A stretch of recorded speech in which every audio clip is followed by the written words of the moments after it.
Well, hello guys, how are y'all doing? I hope you are taking good care of yourself because the situation is pretty rough out anywhere in the street. There has been a sudden rise in the cases of coronavirus and it's a tough time, I should say. And I'm sure we all can understand, we just have to be a little more extra careful, right? And yeah, the winter is at its peak. It's so chilly out here, I'm all tucked in my blanket and recording this episode. Yeah, it's a nice feeling, you can say that, when you get to do the things that you are passionate about peacefully within the comfort zone of your bed. I mean, that's kind of precious to me. And to be fair, I have been working remotely for almost a year now, and let me tell you, this is the most exciting part of my routine, okay? Yeah, I am a boring person. My life is at a strange point right now, like if something slightly out of track happens throughout my daily routine, for me, that's an entertainment. Pretty lame, I know.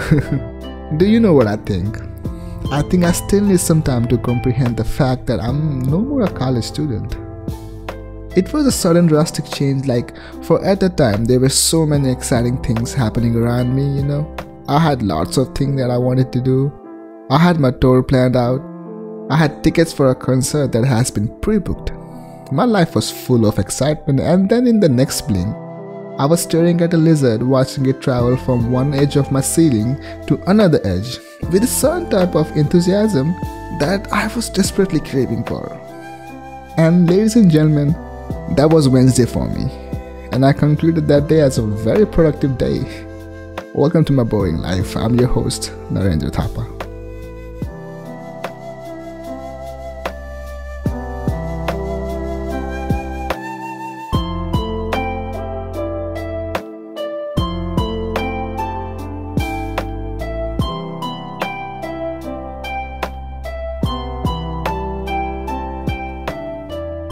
Speaking of being productive, don't you think it's really strange how we measure our day on the basis of how much assessment we had done to serve this full society that we live in? Let it be a government employee or a private contractor, in an ultimate way, every profession is working toward the improvement of mankind or to make an easy living for our society. It looks like everyone is working for everyone, I guess this is how the ecosystem of 21st century works.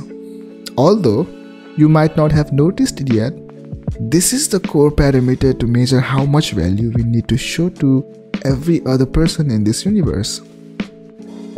And I know there are some constant factors that we need to neglect, like family members and friends, but to a certain extent, the work that you do to sustain your life plays a vital role on affecting the people's perception toward you. I mean, think about it, it makes sense. And somewhere I believe that's how the concept of designations and salvation has been invented. Confused, are we? Okay, let me explain with an example, right? If I had a doctor prior to my name, let's say, Dr. Narendra Thapa, you might have no second thoughts on perceiving whatever I spit on that podcast, right? You'll believe whatever I say. Every word that comes out of my mouth, my subscribers will have no doubts in believing it regardless of whatever I say. I'm sorry, but it's the truth, The reality is, a bit different from whatever I just said. This podcast is not hosted by a certified doctorate holder. I'm just a regular person. And the question is, do you believe in everything that an average guy in his mid-20s says? And that too in a highly decentralized platform that has no official means of rectifying the content that we are posting. I mean, let's be honest, this is no Discovery Channel, and the question persists. Do you believe in the statement of a regular person whose thoughts are immensely derived from his boredom? Do you? I know, right? That was my point.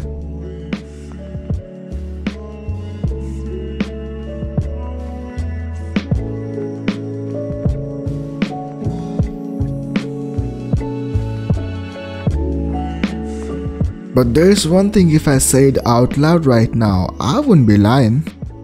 This year, the starting of every year comes with my birthday in it. Yeah, happy birthday to me. And congratulations to me that I got 1 year older than the previous year. And that's probably something that I can celebrate, I guess. Sometimes I think, why do we even need to celebrate our birthday? But then you get to have a delicious piece of cake right after you celebrate it. So that kept me going on for a long. But then I realized I don't actually need birthdays to eat cake, and things have not been same ever since. Fortunately, this year I get to celebrate my birthday in my home. Don't get me wrong here, I appreciate the idea of celebrating my birthday with just my family and few of my friends.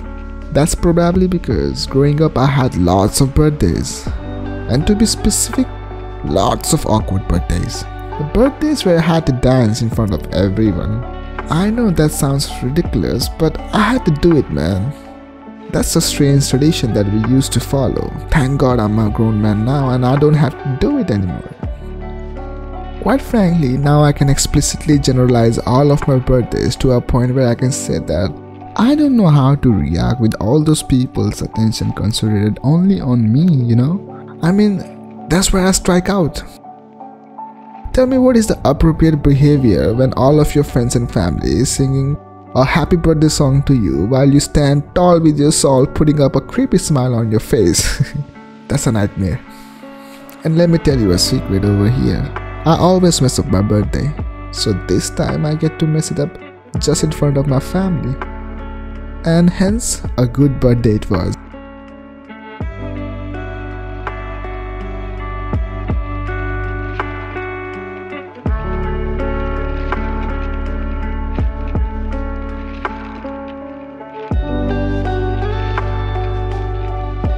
A week before my birthday, I was pretty sick. And that's why my voice is quite funny in this episode. Please forgive me. I was so sick that my manager suggested I should take leave from work. Of course, to take rest, which was kind of funny cause that's what I would have done even if I'm working. I take a lot of rest, okay, even when I'm in my official working hours. I mean it figuratively, not literally, cause I don't want to create an impression of me chilling up in my official working hour.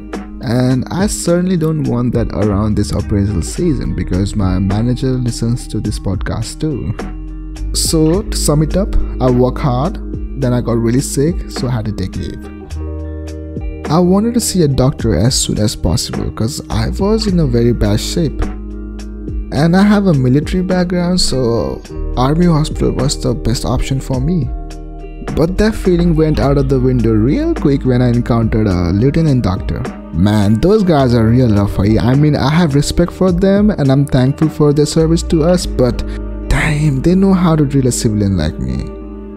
They threw me right into the RT-PCR checkup line where the assistant butchered my nasal cavity and politely asked me to wait for 48 hours because apparently lab technicians need 48 hours to generate a report. And unfortunately in my case it was 72 hours. And let me tell you, those 72 hours was straight hell.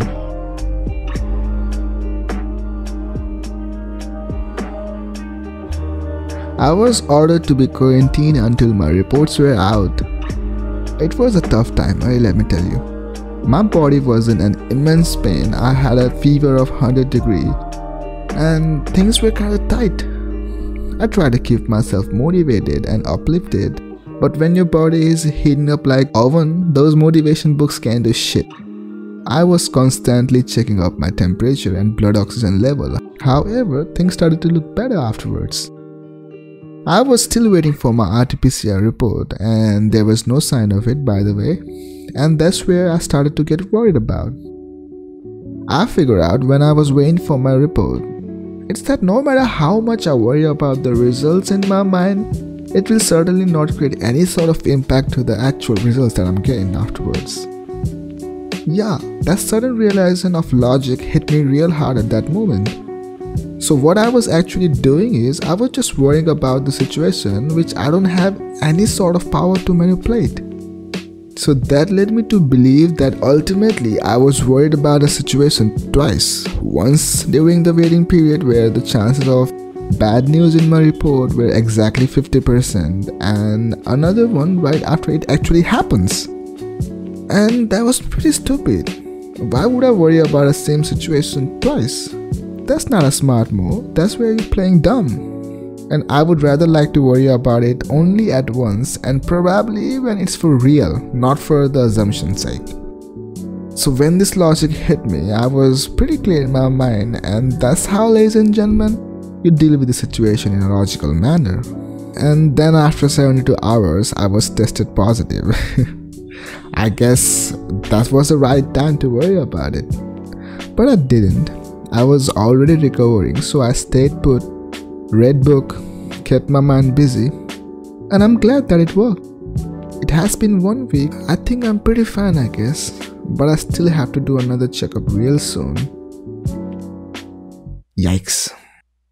Well, that's how I spent my first month of this year, and to be honest, it was full of surprises. Tell me how y'all January went in the comment section. And I guess this is it for the second episode. I'll see you in the next one. Until then, keep yourself sanitized, wear a mask, like this video, and hit the subscribe button. And I'm your host, Narendra Thapa, saying goodbye.